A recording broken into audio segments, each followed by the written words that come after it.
Love is the bridge back to love. Peace is the bridge back to peace.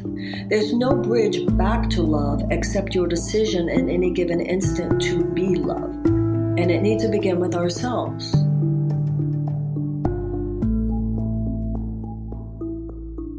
From To Be Magnetic, this is the Expanded Podcast with your host, Lacy Phillips.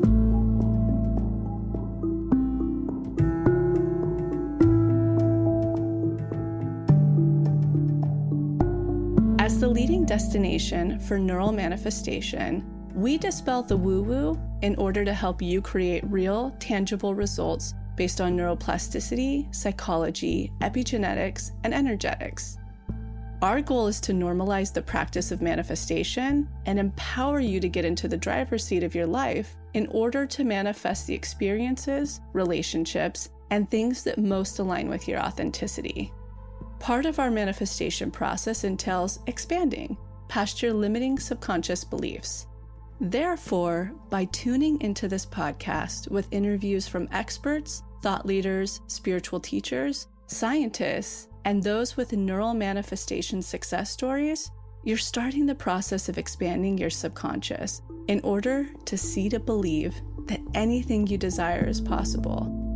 And by pressing play, the process begins.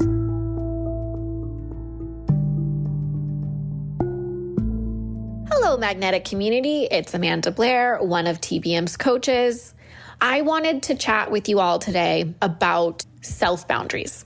And the particular self-boundary I want to talk about is around tests.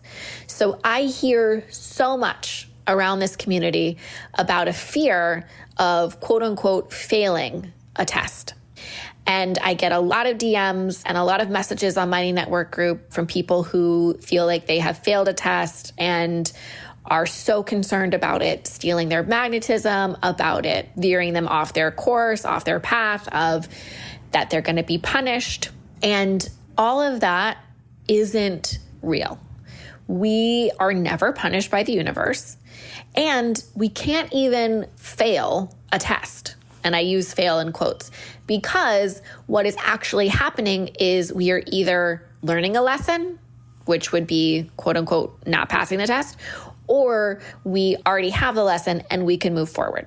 A really great example of this is a client who, when she came to me, was entangled in an on and off again relationship with a partner who was really inconsistent. And it had ended by him ghosting. So she was coming to me to kind of figure out what had happened. And we really broke down the energetics around why that was attractive, that inconsistency, what was keeping her there, what was keeping her engaged with it. And we also talked about how I was very certain this person would come back around not too long from then and would be a test to see if she had really learned the lesson that she was meant to learn with him or if she needed to learn it again. So, as I predicted, couple months down the road, this person got back in contact and she started to engage, but with a lot of awareness of how he was showing up, the way, it was going, the triggers, etc. But still decided to run into the fire. Lo and behold, he responded in a very similar way, gave a little and then pulled it all back. And she really got it that time and was like, I see here what the lesson is, and I've got it. We had a session, we talked it through, we broke it down. She felt very empowered. We felt like that was the best case scenario for her because it took the lesson she needed and cemented it. She had it fully fleshed out. She wasn't confused. She saw exactly what she needed to learn, and she really was able to grab it and use it.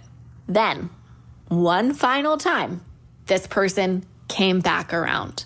But because she had fully learned the lesson, she was able to absolutely, with full power and conviction, walk away and feel really good about it.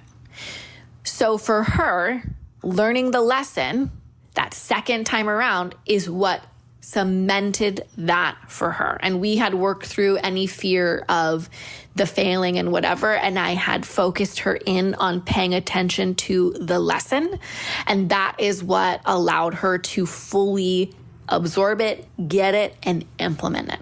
And directly after, she had 2 huge manifestations come through that she had previously felt were pie in the sky, never going to happen. But as soon as she really stepped into that next level of worth, she had that lesson firmly in her grasp. They came in with such ease. So if and when you feel triggered by not passing a test, some things I want you to dig into to look at that trigger are: where and when in childhood did I need to perform to be loved? When in childhood did I need to meet someone else's expectations of success in order to be loved or get attention? When and where in childhood were there expectations around me being a certain way in order to get loved and attention? Those are great things to dig into for deeper reprogramming around that rhetoric, because those are limiting beliefs. That love and attention and acceptance and essentially your worth is on the table for those things, meaning you're being measured by them to determine whether or not you get loved or attention and or have worth. And our worth is never on the table. But the self-boundary around tests I want you to use is ask yourself the question: do I have this lesson, or do I need to learn it for the first time or again? But that question is so helpful because sometimes we do need to repeat that lesson. There is so much value out of learning your lesson because you need that lesson in order to keep moving on your journey. So, self-boundary around tests. Do I have this lesson already? If so, move forward. Do I need to learn it for the first time, or do I need to learn it again? And if you need to learn it again, can you allow yourself the grace to really learn that lesson and go into it with eyes wide open? Okay, here's what I need to learn here, and really hold space for yourself to do that so you can get the full lesson and move forward and not be like me and have to repeat a lesson over and over again in order to learn it.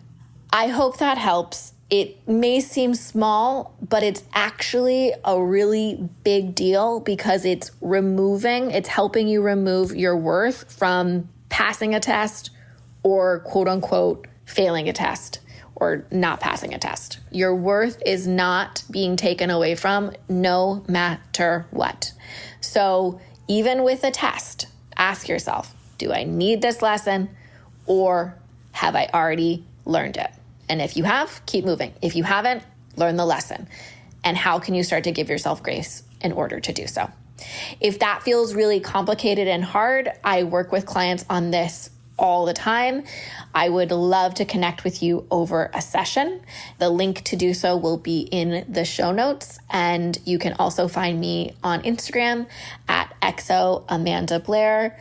Otherwise, enjoy this incredible episode. And now, a word from our partners.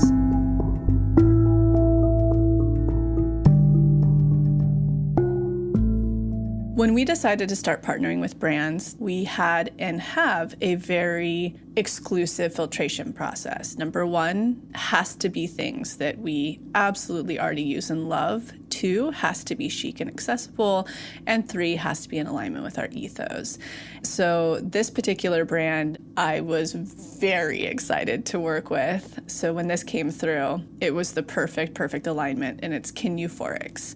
I first discovered Kin at my birthday, actually, last year. I've been sober curious. I love that terminology because that became very popular a couple of years ago. But in fact, I actually stopped drinking back at 30, simply because it just did not jive with my body anymore and my adrenal issues. And just a little backstory at that time, it's actually when I was parting from my ex and calling in my next experience, which would become Max. And I had this moment where back in the day when I met my ex, I was a cocktail server for 7 years. I was the girl who was throwing down whiskey every night, or tequila, life of the party. And then I matured into who I became at 30. And I actually had a lot of fear surrounding dating or finding a partner that would not just want to get messed up all the time together. And of course, I manifested the perfect person who was sober. And so when it came to my birthday last year, because I am a lover of fine liqueurs and different spirits, I really wanted to have a classy signature drink at the party. So my friend who's a bartender, I picked up a bottle of High Road and I had her create a drink for everybody to enjoy, which was a total smash. I had actually heard about kin through our coach, Amanda Blair, who would help them at events, and I became very, very intrigued by them. So when I got this bottle, it was especially cool as an herbalist because it has rhodiola inside of it, which supports the balance of cortisol, the stress hormone that triggers fight or flight. So it really helps to bring you back into homeostasis, but it also has nootropics, which make partying fun. But it's the natural version. It has GABA, 5-HTP, caffeine, and tyrosine to support neurotransmitters in charge of mood, pleasure, and reward for a boost of social stamina. And then I love that it had hibiscus and other things like licorice because it really rounds out the flavor, but it also gives that aperitif or digestif vibe. Back when I was at the final stages of enjoying a drink before I stopped drinking, I was drinking a really well-known Italian liqueur. I would have that as sort of a spritz. And so this kind of mimics that same vibe. It could be a digestif or an aperitif. And so for anybody out there who is sober curious or who is just looking to have an experience that's really elevated, but doesn't have all of the side effects of being hungover or depressed or all of the things I used to feel in the end when drinking, kin is definitely the place to turn. It's the extremely chic balance between nootropics, adaptogens, botanics that can be had alone, or you can turn into a wonderful chic drink. And we have a special code for you, all caps, magnetic, MAGNETIC 15 to receive 15% off. So again, that's all caps, magnetic 15 to receive 15% off your purchase. When we first decided to take on partnerships in order to take this podcast to the next level for you, it was an absolute no-brainer to partner up with Blue Blocks. You've heard me talk about them for, I think, about 1.5 to 2 years at this point. Just like you, I first discovered them listening to a podcast. And as a listener, I used the code of the podcast to buy my very first pair, which was a nighttime pair with the red lenses. And what hooked me about that specific episode is it goes so in depth, just like the 2 episodes we have with founder Andy Mant, into why blue light is so hormonally disrupting. It disrupts our sleep patterns, our natural circadian rhythms. And then I became a huge expert on light pollution. Therefore, I now own 3 pairs of their glasses, all of which I've bought on my own with my own money.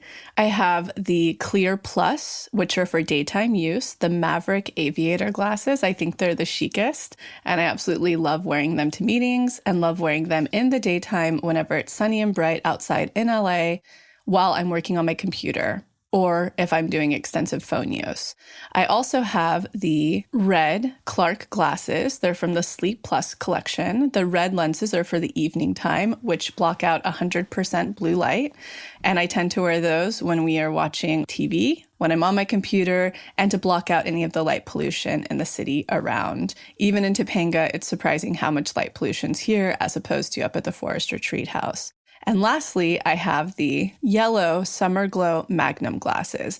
In all honesty, these are my absolute personal favorite of the line, and I actually cheat and sometimes wear them during the daytime. However, these are actually constructed for people who are in areas that tend to be mostly overcast. So you're not getting enough sunlight during the day coming through your home. It would be amazing for the Pacific Northwest, for the UK, areas that have weather like that. But here's the kicker, and it's totally backed by science. They 100% block out blue light. That's what drew me to them initially when I first started discovering how disruptive blue light has been to my hormones. If you've never been educated on blue light before, it's what you experience coming out of your devices. It's what you experience coming out of LED lights. It's what you experience coming out of all of the lights that you see on the streets. That's what we refer to as light pollution. And if you're anybody who's ever struggled with any type of hormones or fertility, this is an absolute must to educate yourself on. Again, you can listen to those 2 links below that we have the founder on the podcast going deep into the science and what's happening and how it's disrupting our circadian rhythm. He also gives really extensive other points like how to cover all the blue lights in your house that you're not even aware of that are leaking disruptive light to your brain. Go ahead and use the code MAGNETIC, all caps, MAGNETIC, to receive 15% off at checkout.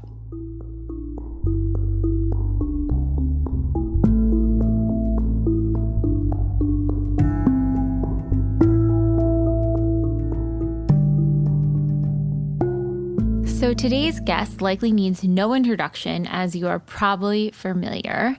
Today we have on Marianne Williamson. We are so excited to have her on. She is a spiritual leader, best-selling author, politician, activist. For over 3 decades, she has been a leader in spiritual and religious progressive circles. She's the author of 14 books, 4 of which have been #1 New York Times bestsellers. And a quote from her mega bestseller, Return to Love: "Our deepest fear is not that we are inadequate. Our deepest fear is that we are powerful beyond measure," has become an anthem for seekers of this generation. Lacy and Marianne really dive into what it means to return to love, to navigate spirituality in the world right now, and how to walk in the direction of love instead of fear. They cover so many topics, and I know you guys are going to absolutely love this one and probably run it back a few times. I know I did, even in the editing process, because there was so much takeaway. So enjoy.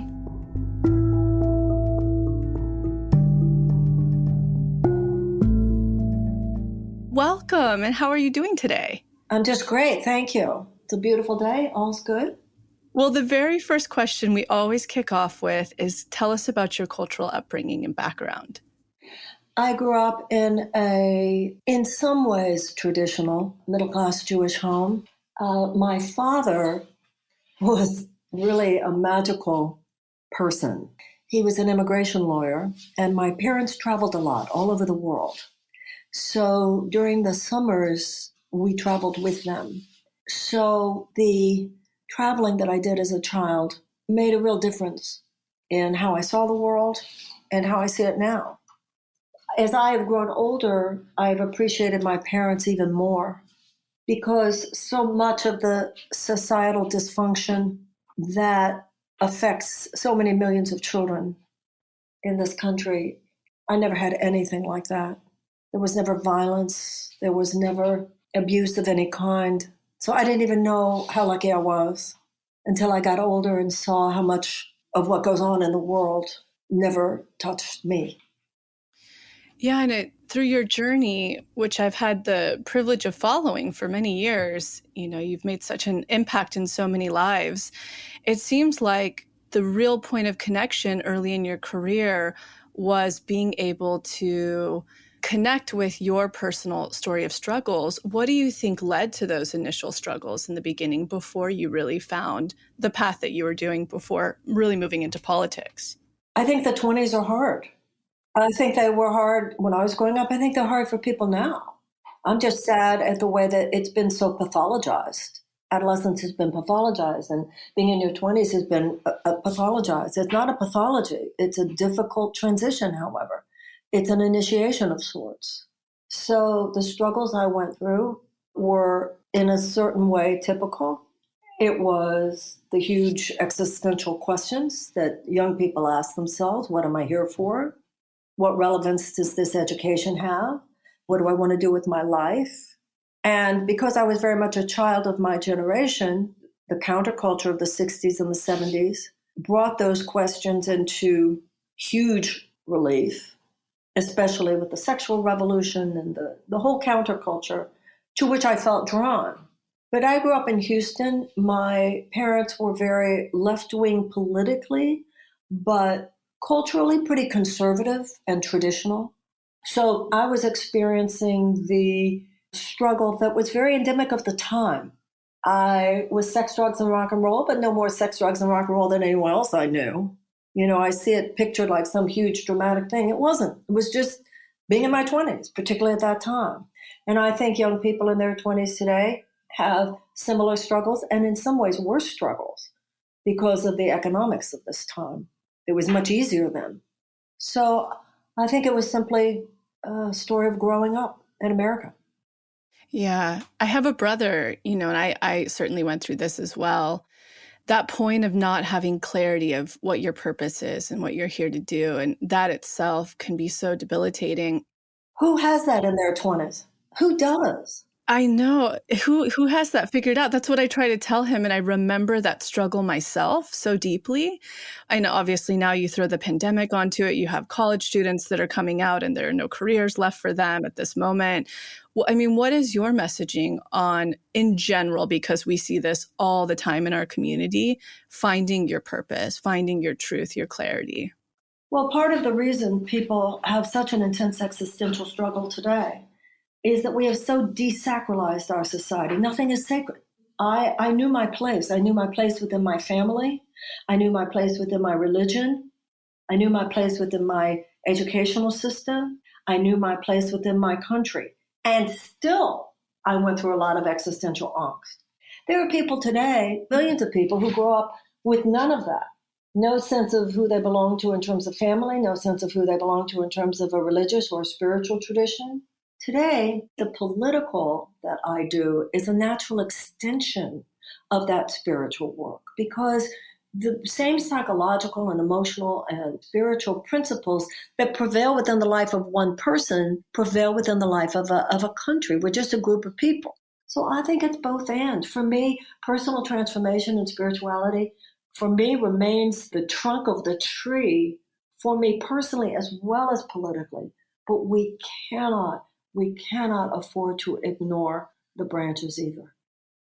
Yeah, and I think that's a great segue into making that connection between the two and how everything you're working towards is integrated in both. And I love a big part of your message has been that we're either walking in the direction of love or the direction of fear. What are some examples of this, just based on what we're covering in everyday life? You walk into a situation and you either make yourself available to do your best, or you're like, why am I here and what can I get from this? You have an interaction with a person and your mind either blesses them, tries to understand them, listens to them, and refuses to judge them, or you are tempted by the ego to blame, judge, nitpick, be negative towards. In every moment, in every interaction, we are choosing. We're either choosing consciously or we're choosing unconsciously. Who am I going to be? Which aspect of myself am I going to download from the computer of my consciousness and put up on the screen? Once you realize how powerful thought is, then you realize, as the Course in Miracles says, all thought creates form on some level. So what you bring to a situation, you will be getting back. I mean, how many times have all of us, I know I have, how many times have you thought, oh, if only I hadn't said this, oh, if only I hadn't said that, or if only I had said this, if only I had said that, oh, if only I hadn't just been thinking about myself, oh, if only I had shown up better. I mean, who among us doesn't have some of those cringe memories of times when we simply weren't the person in a situation that we wish we had been? I mean, don't you think so? Oh, yeah, absolutely. That's all we're talking about here. Spirituality is very practical. It's very practical. It's not some airy-fairy up there theoretical thing. It's very not abstract. The principles are abstract. And then they make what the Course in Miracles calls a journey without distance, from the head to the heart. And we all make up all these analyses. And did I, attract the wrong person? Did I, all that stuff. When really, well, have you thought about like who you were in that relationship? Do you think maybe that had anything to do with it? The ego doesn't want us to look at that. The ego never wants us to take full responsibility. The ego never wants us to see that life is not just about what happens to us. Life is about who we choose to be in the space of what happens to us. Now, sometimes people are nice to us, and that's great. And because when people are nice to us, it's pretty easy to show up kindly, generously, trying to do our best and give our best. But hey, life is hard. Not everybody's going to be wonderful to you. But then spirituality is about learning to be a person who knows how to endure those moments in a way that transforms them rather than just puts you at the effect of them. So somebody wasn't nice to you. The question is still, well, who were you when they did that? Did you get reactive? Did you hit back and just keep the wheel of suffering going? Did you get defensive? Did you get childish about it? Did you have a tantrum? Or were you classy? Did you remain defenseless and non-reactive? So, you work on your attitudinal muscles, just like you work on your physical muscles with weights and with yoga. You hone it. You hone your personality, just like you hone your body. And I always love to hear everybody's definition of ego, because I know it varies. How do you define in a tangible way ego, which you were just outlining? Well, yeah, and there are different ways. I know I used to go to a therapist who used to talk about negative ego and positive ego. And there's certainly a way of using the word that way. The way I use it is as a Course in Miracles student. And as the Course in Miracles uses the word, it's very similar to the way the ancient Greeks used it, which was the very notion of a small, separated, isolated self. The ego is the belief that I'm over here and you're over there. It's the belief that we are separate.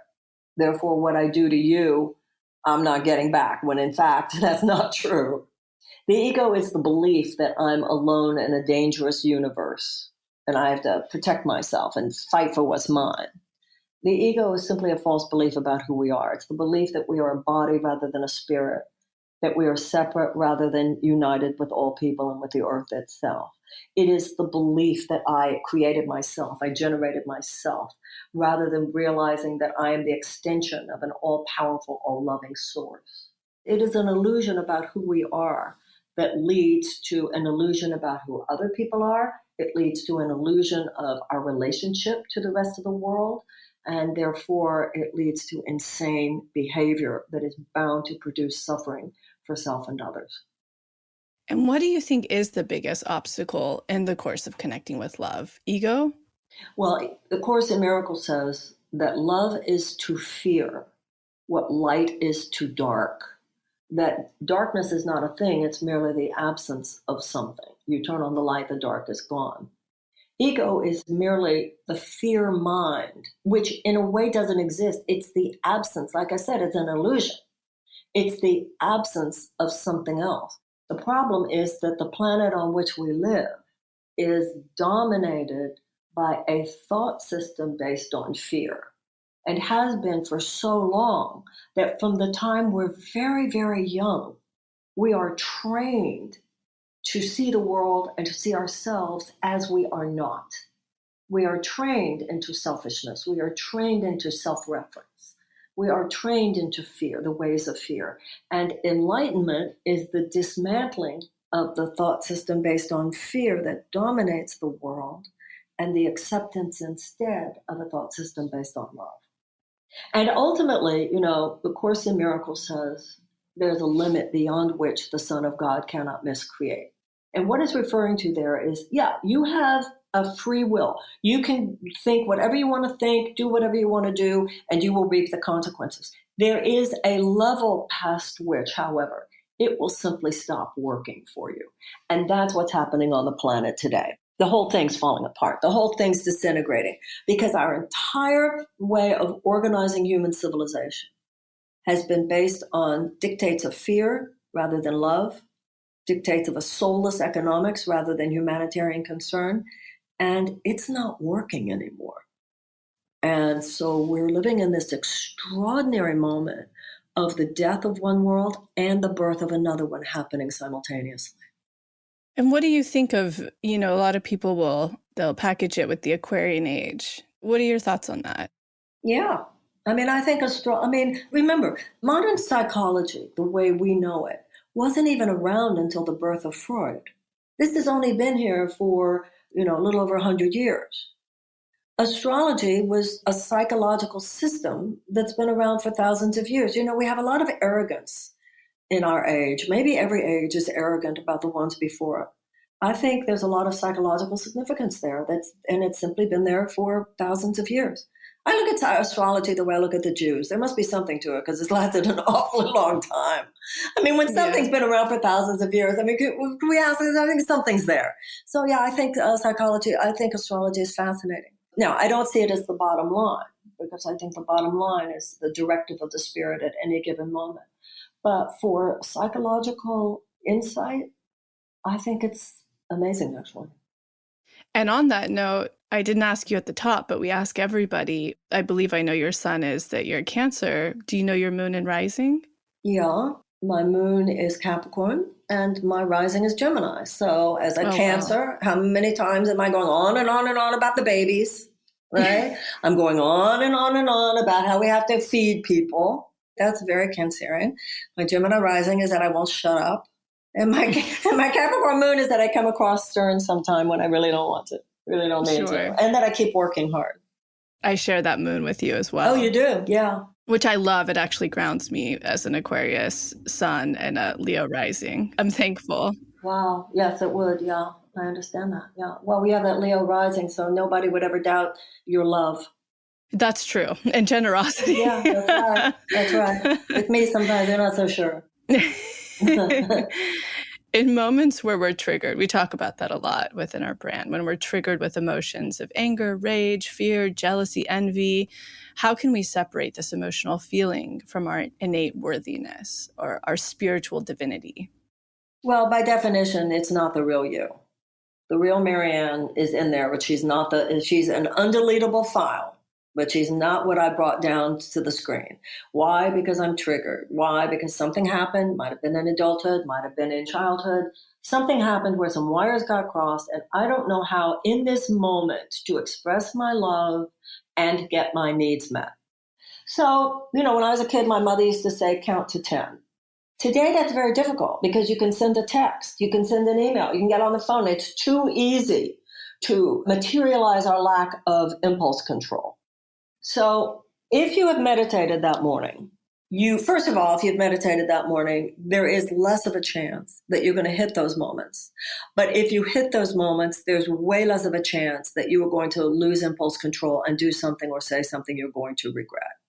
As a Course in Miracles student, what we are taught is to say, I am willing to see this differently.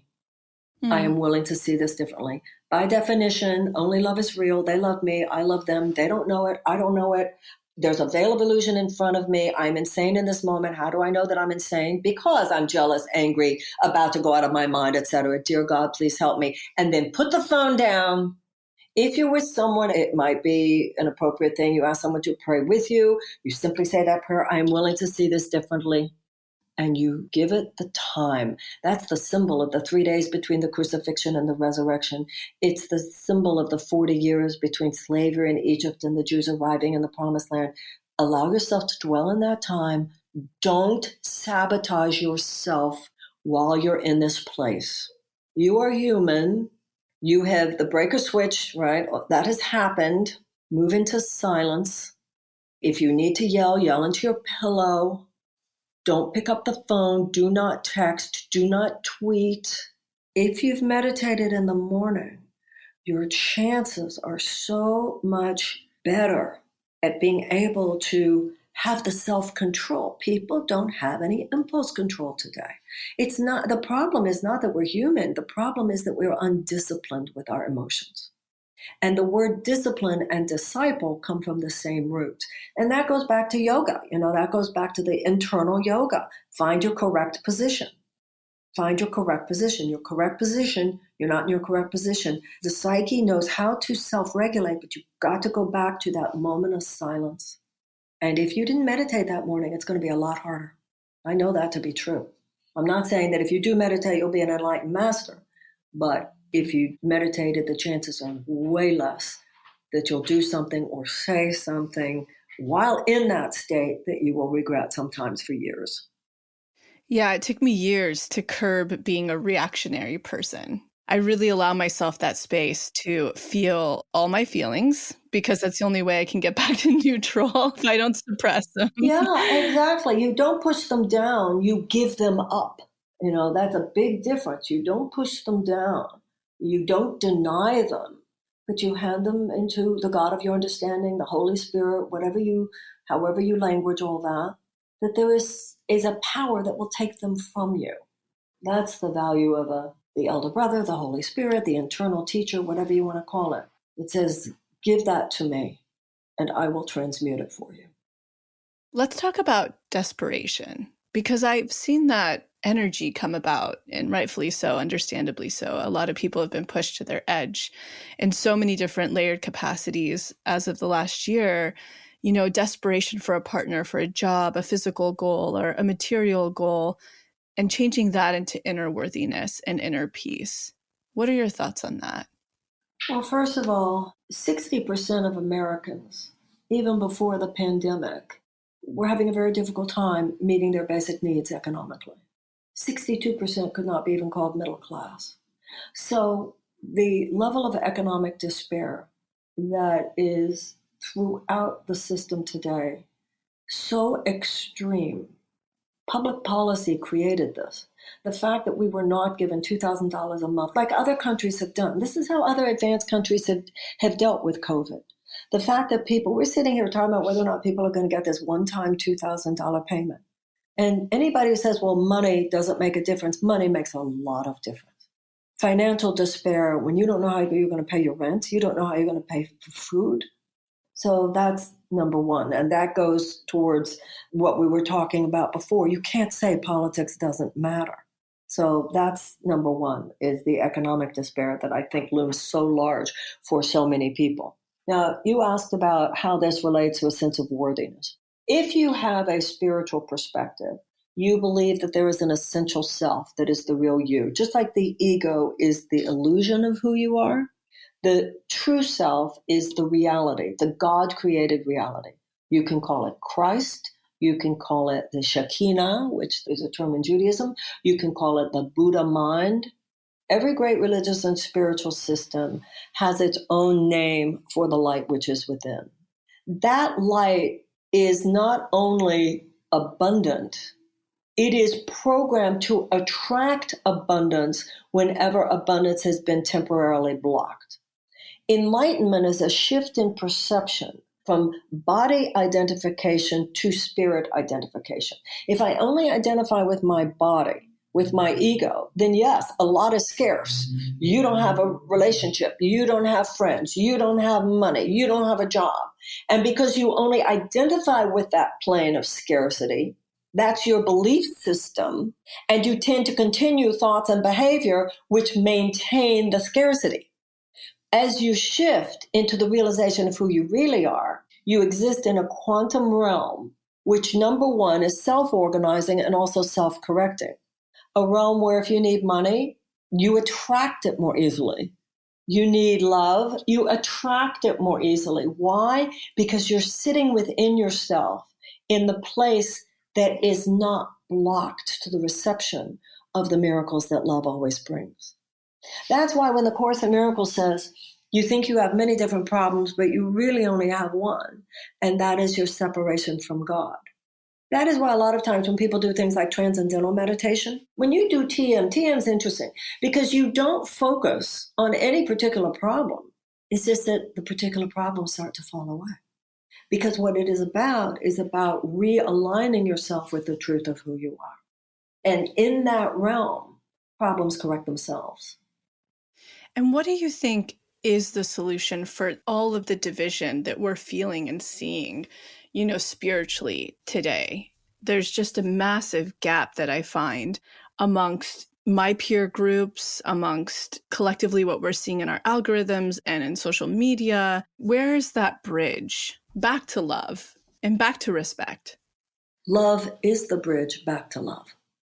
Peace is the bridge back to peace. I think Deepak wrote a book once called Peace is the Way. There's no bridge back to love except your decision in any given instant to be love. What the ego loves to say is that other people should change. Other people need to love. And it needs to begin with ourselves. The Course in Miracles says it is not up to you to seek for love, but to seek within yourself all the barriers you hold against its coming. We have a full-time job monitoring our own minds and hearts. And the world that we see is a projection and reflection of where we are as a human race. And the answer is not to figure out how we think other people need to change, but to ask ourselves, where are you withholding love unnecessarily? Where are you withholding love, not because of what the other person did or said, but because you're wounded and you haven't dealt with that wound yet? Where are you withholding love, even though you think of yourself as such a great person? That's the way.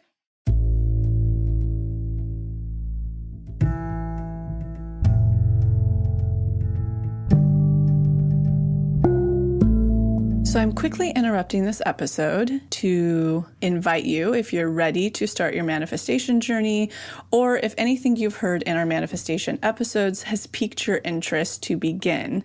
We have a la carte workshops in everything from the basics bundle, which is what we recommend to everyone who starts. It's the formula that actually teaches you how to manifest, unblocked inner child, and unblocked shadow. We also have a la carte workshops on love and money. But the real gem is the Pathway membership because it encompasses every single workshop we have. It's a year-long membership with full access to the few a la carte offerings we have and exclusive workshops not available anywhere else, such as the daily practice, which is what everybody in the Pathway uses, hopefully at least 3 times a week to daily, in order to truly create the new neural pathways that one needs in order to manifest, and houses the library of our deep imaginings, which is our unique hypnosis process that allows you to get into your subconscious and overwrite those old neural pathways, creating the new ones. You can use our special code EXPANDED, all caps, EXPANDED, to receive $20 off your first a la carte workshop purchase or $20 off your first month of the Pathway. Again, that's all caps, EXPANDED, EXPANDED. Okay, now back to the episode.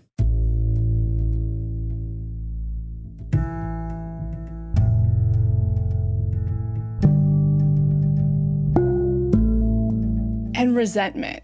I see that coming up a lot. It's really thick. I mean, can you feel it? Personal resentment and beyond. Yeah, well, there's a line in the Course in Miracles that says you can have a grievance or you can have a miracle. You cannot have both. So every thought is either love or the absence of love, which is fear. Where there is love, miracles occur naturally. Where there is not love, you deflect the miracle. So when you're holding on to resentment, you're holding on to the miracle that would otherwise correct whatever lovelessness came your way. In my case, as you probably know, I ran for president. And the press was horrible to me in many cases and spread lies about me and said I was anti-medicine and said I was anti-science and said I was crazy and said I was dangerous and said I think about crystals. I mean, all kinds of stuff that was started out funny and was not funny and was used to block me, and it was everywhere. And I also had resentment towards people who had not taken up for me, who knew who I was, and who clearly, for the sake of their own brand protection, well, if I defend her, they'll think I'm kooky. So when I got out of that campaign, I knew I had a lot of work to do. And I spent all last year doing it. Because it's like they say, you can be bitter or you can be better. Because I had a lot of resentment. I had a lot of resentment about being talked about and treated like I was less intelligent than others, that I was a silly person, that my career had been anything other than a dignified, decent woman's effort to be helpful. I mean, I had a lot of grievances. I had a lot of resentment. So I knew that when I got out of that campaign, that my work was, okay, Williamson, here we go. The demons you have to face are, number 1, self-pity. Number 2, victimization. Number 3, and all that. And if you're going to go forward with resentment, you're going to be pathetic if you do that. Because people, and I'd seen this before, people watch how you fail. It's really interesting. And people fall down. People really watch to see who gets up and how. It's a natural thing. And I knew that if I carried all these resentments, and I used to say I'm 95%. Now I think I'm 97%. There are a few people who, if I see them on TV or, I go, I still feel that, I'm not 100% there. But I get it. I get that it's the Course in Miracles says, if you bring shadow figures from the past into your present, then the future will be just like the past. The universe will correct it. If anybody did anything loveless to you, or if anything loveless has happened, the Course in Miracles says you are not created to be the effect of lovelessness in yourself or in others. The universe will fix it. The universe will fix it. But if you hold on to resentment, if you hold on to defensiveness, if you hold on to blame, if you hold on to grievances, you are deflecting the miraculous repair. And you start with just knowing that. And like I said, the line in the Course, how enlightenment begins with an abstract concept and then it makes a journey without distance. It's not that this stuff is hard. What's hard is getting over our resistance to doing it. And then you ask yourself, what is my investment? What is my hidden treasure here that I'm getting from holding on to this resentment? Sometimes in the culture, in some ways, it's that you'll get so many people enrolling in the thought that you're victimized. There's a lot of that in America today. There's a lot of that. But it won't lead you home and it won't give you peace. And then with the Course in Miracles, how do we move from body identification to spirit identification? Because I think that that's really hard for people to wrap logically their minds around sometimes, or the steps. Well, the steps are a serious spiritual path. I'm a student of the Course in Miracles. Transcendental meditation is there, Buddhist meditation, Kabbalistic. There are so many different religious and spiritual traditions. There's one truth spoken in many different ways. Some people are listening to us and going, yep, and I know what my path is and I'm walking it. Other people are listening right now and going, yeah, I know what my path is. She's right. I really need to pick up that book. Some people are saying, I guess, but I don't know what my path would be. To you, I say a little prayer in your heart and say, I'm willing. I just don't know what my path would be. And I promise you faster than you know, probably within a few days, some book, some website, some lecture, something someone says, and you will be led to the path that is right for you. Beautiful. And if I may, Lacy, I want to go back to one thing you were talking about, resentment. Another thing I found out about resentment in my personal relationships, I spent a lot of time last year because, COVID, you're quieter. Plus I had surgery. Plus I had stuff I had to work through with the campaign. So I was spending a lot of time trying to understand. There's a German writer who said, in youth, we learn, in age, we understand. So last year was like dedicated to understanding things that I'd not given myself the time or space to dig deep enough into as I might. And so I was looking a lot at my relationships with men throughout my life. And I was thinking about this issue of resentment and grievance. And in every case where I thought I had a resentment, I thought, boy, just think of how much he resents you. It's like, hello, you're talking to your therapist about somebody. Can you imagine what they're saying about you with their therapist? So, there is great freedom in owning your shit. Oh, for sure. And it goes to show everything's a two-way street. And that's right. So I love that. Let's talk about motherhood a little bit. You're a mother of one, correct? Yes, I am. Do you have children? I'm in my third trimester. Oh my goodness. Yeah. Oh, wait a minute. My first. Is this your first baby? Do you know what you're having? A girl, an Aries girl. An Aries, that's my favorite. I think that's the best sign for women. I did too. If you're an Aquarius, that's perfect. Air and fire, that's perfect. Wow. Aquarius and Aries, that's beautiful. Beautiful, beautiful. Do you know what you're naming her? Are you making that public yet? Well, we haven't totally gone public yet, but from the get-go, I've wanted to name her Theodora Gray and call her Theo because I don't know anybody named that. It's very old vintage name. That's beautiful. Thank you. But yeah, I was like, oh, while she's on here, I've got to tap her for advice and thoughts and motherhood and conscious parenting. Well, I think it's the most important thing in the world, and it's a hard job. And every minute you spend with your child before the age of 5, it's going straight in there. And it will be a part of who they are for the rest of their life.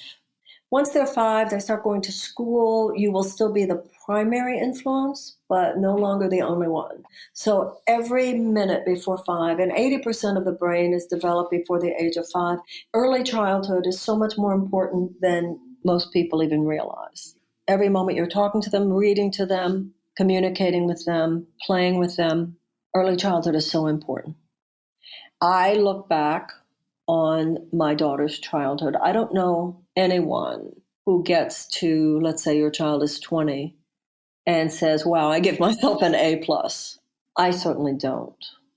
And my biggest regrets are ways that I allowed other things to crowd out her needs in ways that I did not realize and did not acknowledge.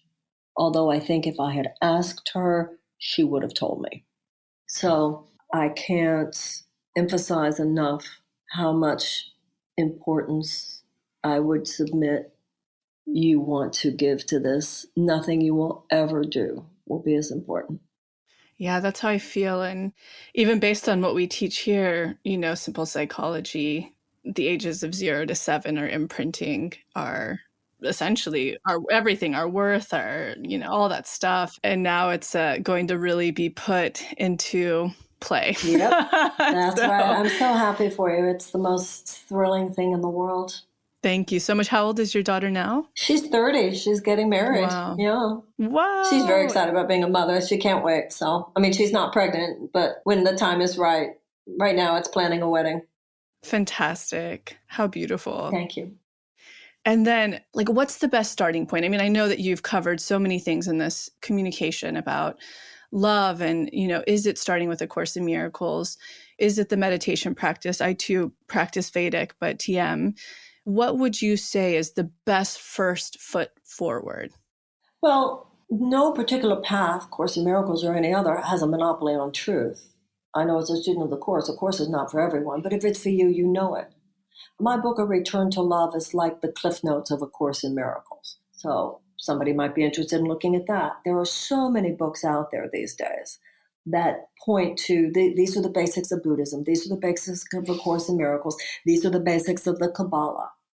But like I said, in your heart, no, at a certain point, it can't just be about reading the books. It has to be about an actual path that includes meditation and or prayer. Just like in AA, 11th step, we seek through prayer, conscious prayer, meditation, conscious contact with God of our understanding. If you don't include in your search some connection to a higher power, good luck to you. Mm-hmm. And there's no point in pretending to ourselves or to others. Because if you think you're it, there will be suffering. And you've said magic's when you use your mind to tell the universe what you want. Miracles is when you ask the universe what it wants and how you can serve it. Well, there I'm using a definition that's based on the ideas in the Course in Miracles. There's a lot of talk these days about The Secret and all of that. And you can use your mind to get a house, and you can use your mind to get whatever. All of which has a lot to say for it, actually, in terms of the power of thinking. So the fact that you can use the power of your thought to attract what you want, that has a mental element of power to it. It's not necessarily spiritual power. So there's a lot of talk out there these days that mixes spiritual with things that aren't necessarily spiritual at all. The fact that you can attract through your thoughts more of this or more of that, that's not the spiritual mountaintop. That's magic. And there is good magic, that knowing that the power of your thought and clearing out your thoughts of lack and all that's good. I'm just saying not the spiritual mountaintop in any way, shape, or form. The spiritual mountaintop is where you say to the power of the universe, how might I serve you in the healing of the world? Use me. Take my hands, take my feet, take my mind, take my heart. Take my talents, take my resources, take where I have succeeded, take where I have failed, take everything I've learned, take my past, take my present, take my body, take my soul, and use it for love's purposes. And as you mentioned, there are many, many terms we can call this. When I hear that, I think of Christ consciousness. Absolutely. And yeah, if you want to just expand on that a little bit more of living in that true surrender, the ultimate love of Christ consciousness. Either the universe is random or the universe is not random. And if it is not random, and it is not, every single moment is an opportunity to open our heart more than it was open before. That where we had gotten it right in life, we could even get it better. And where we had acted from a wound, the situation's coming back around again, and you can play it better this time. The Christ in us is the truth about us. It's, as I said before, it's an undeletable file in the consciousness, this computer, which is our consciousness. The Course in Miracles says that Jesus, he says in the Course, I don't have anything you don't have. The difference between us is I don't have anything else. He, and the Course in Miracles says there are others, actualized the potential which dwells within us all. The Christ is who we truly are. The ego is the imposter self. Now, I'm not an actualized master. I'm not someone, nor is anyone I know that I know of, except maybe, I think maybe Eckhart Tolle is. I think I'm open to that. But most of us, no, we're not there 24/7. But I know from the work that I have done on myself, I'm a whole lot better than I used to be. And I've certainly gotten to the point where I at least know intellectually that it's the only reason for any day and any encounter. I'm not evolved beyond getting off track, but it's been a long time since I've been on track and off track and not realized it.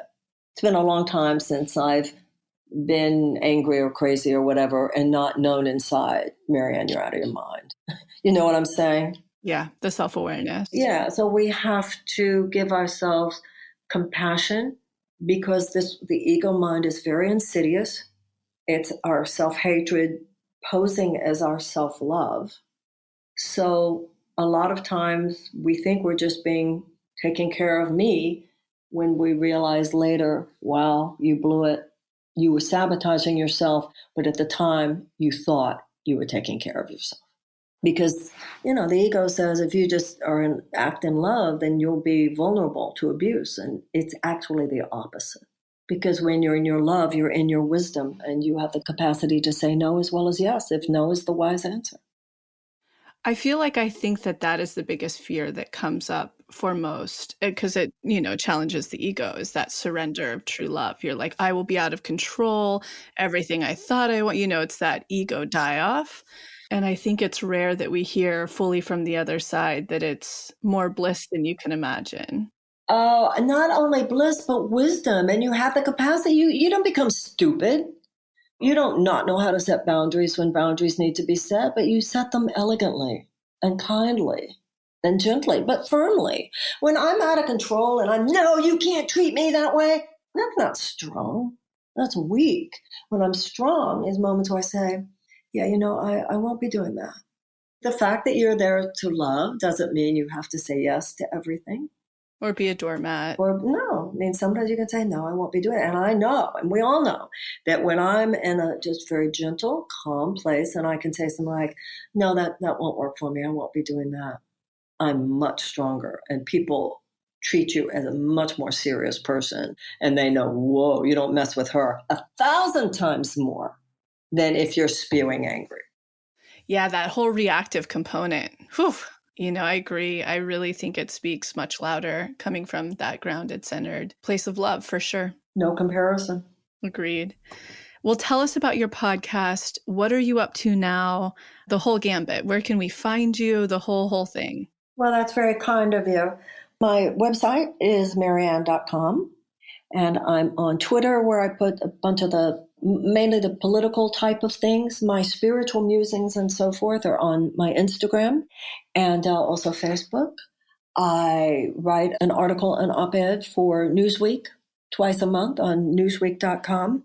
And my podcast, I'm in the middle right now of transitioning, transforming. I feel that I've had interviews with a lot of very interesting people and want to continue to do that, but I have not included in it so far enough, really, to be honest, the kinds of things you and I are talking about today.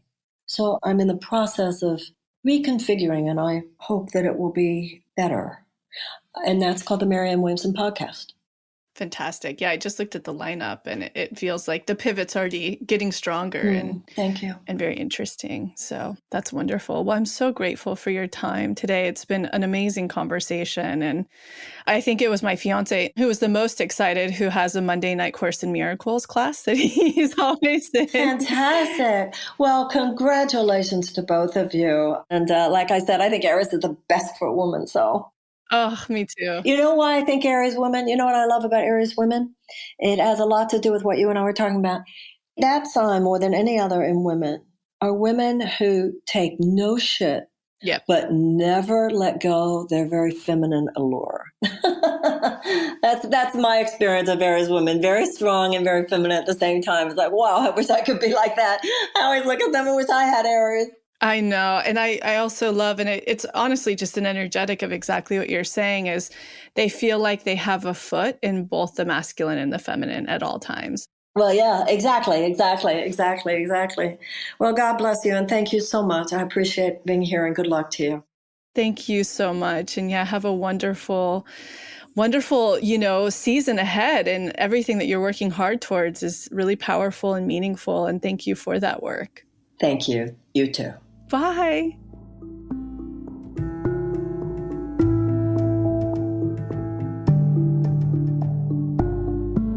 Hello, everyone. We are back with another 5-star podcast review winner since it's the end of the month. And this month's winner for a 1-year membership to the Pathway is Duddy Bree. Duddy had an incredible review, and I'm only going to read a snippet of it, even though it's long, but I think it's a really, really helpful one. I listened to Expanded for maybe a year before I finally invested in myself and becoming a Pathway member last March. It was the perfect time during isolation. I had so much time those first few months to really commit to the work. My very first manifestation, which I never thought would be possible for me, was debunking the lack of worthiness, lack of capability, and lack of value in furthering my education. The Clarity Workshop led me to understand my entire future for myself and my family, and then I had been playing small for far too long.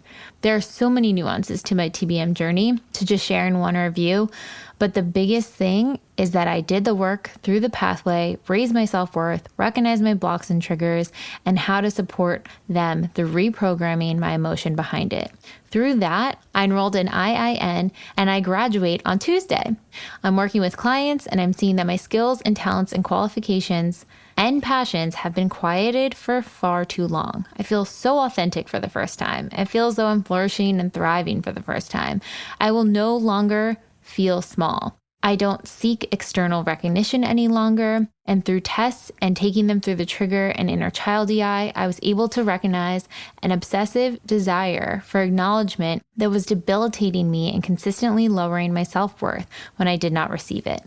I learned to lower my expectations for others and to seek that acknowledgement on my own. My relationships with significant people in my life have grown and healed, the ones that once triggered me drastically just years before. My authentic code was so potent on this journey, and every single element included in the Pathway contributed to where I am today. I've healed so much trauma that I can't even begin to express it in one review. I look forward to continuing the work as it truly is a feeling journey. I'm infinitely grateful for the Expanded podcast and TBM. Cheers, Breezy. I think this is such an incredible review because so many times people come to us with their very first manifestation they're looking for is something material. And that's honestly such a great manifestation to start with. They want a house or a car or a job or a new piece of jewelry that they're looking for. And all of that is fantastic. And usually after getting some of those things, that's when you peel back the layers and you want to shift some things emotionally. But I think it's so cool that this member came forward and first and foremost wanted to manifest an emotional difference. They wanted to manifest the lack of worthiness, capability, and value in furthering their education, having this block around education. And not only does it sound like they super committed to the work, but they also then applied to this job, took dedicated action, went back to school for this, showed up for their triggers and tests as they were coming up, and is now graduating next week. And another piece I really loved about this is that they had a really strong desire for acknowledgement from other people, and they learned how to give it to themselves. It is just the greatest gift when we can truly show up for ourselves and show ourselves that we are our own superhero in the story, and we really can be everything for ourselves in those times of need and validation.